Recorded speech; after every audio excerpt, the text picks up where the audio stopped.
Con una Europa destrozada, la clara vencedora de la Primera Guerra Mundial fue Estados Unidos. Esta no solo no había recibido daños en sus territorios, sino que además, debido a que la economía europea estaba en ruinas, Estados Unidos prestó dinero a sus aliados, los cuales debían pagar en un tiempo estipulado y con ciertos intereses. Además, Estados Unidos vendía maquinaria a Europa, lo que también fortaleció su economía. Y con el Plan Dawes de 1924, también proporcionó dinero a Alemania, lo que la convirtió en el banquero mundial.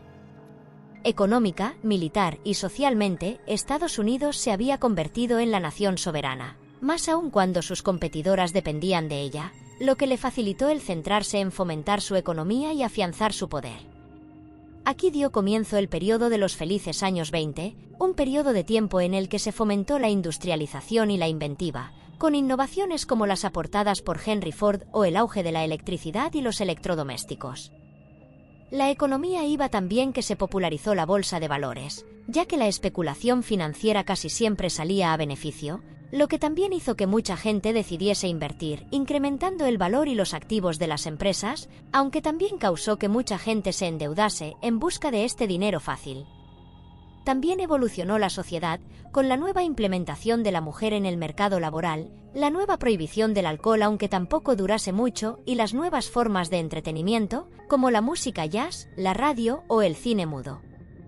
Sin embargo, todo tiene una contraparte, y es que no todo podía salir bien, ya que seguía existiendo desigualdad económica, ya que mientras los empresarios y los inversores poseían grandes fortunas, otros como los agricultores subsistían con bajos precios y deudas.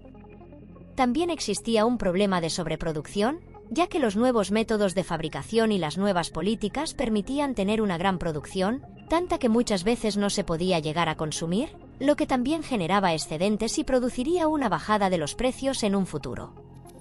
Todo pintaba muy bien hasta que llegó el conocido como Jueves Negro, en el cual el mercado comenzó a caer rápidamente, provocando que los inversores entrasen en pánico y vendiesen sus activos, lo que solo empeoró la situación.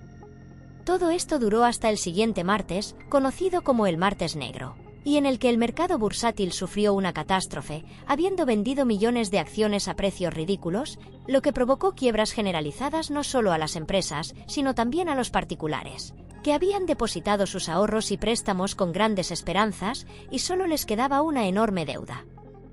Y no solo fue eso, ya que el problema se extendió a otras empresas y entidades como los bancos, ya que estos también tenían activos invertidos en bolsa, y cuando las acciones perdieron su valor, estos colapsaron.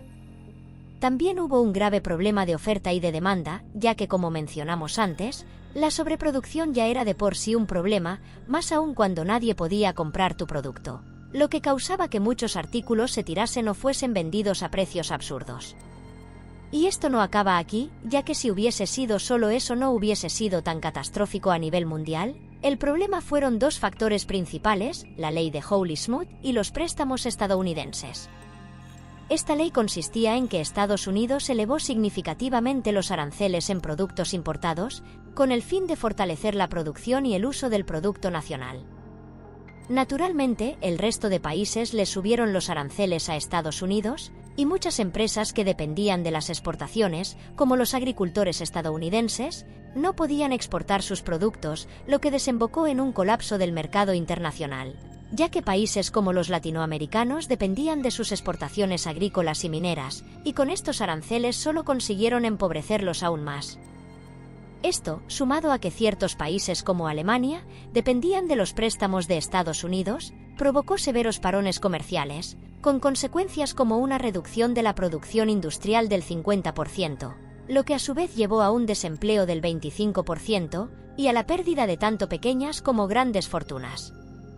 Este evento también llevó a la incitación de movimientos políticos, como la proliferación del autoritarismo en regiones como Alemania o Italia, o movimientos independentistas en múltiples continentes, como la independencia de la India, o ciertas dictaduras en América Latina.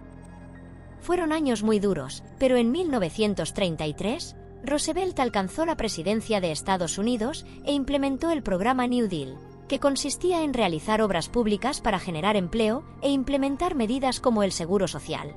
además de establecer la Corporación Federal de Seguros y Depósitos, que protegería los ahorros de los ciudadanos, y otras medidas como la regulación agrícola, para gestionar la superproducción.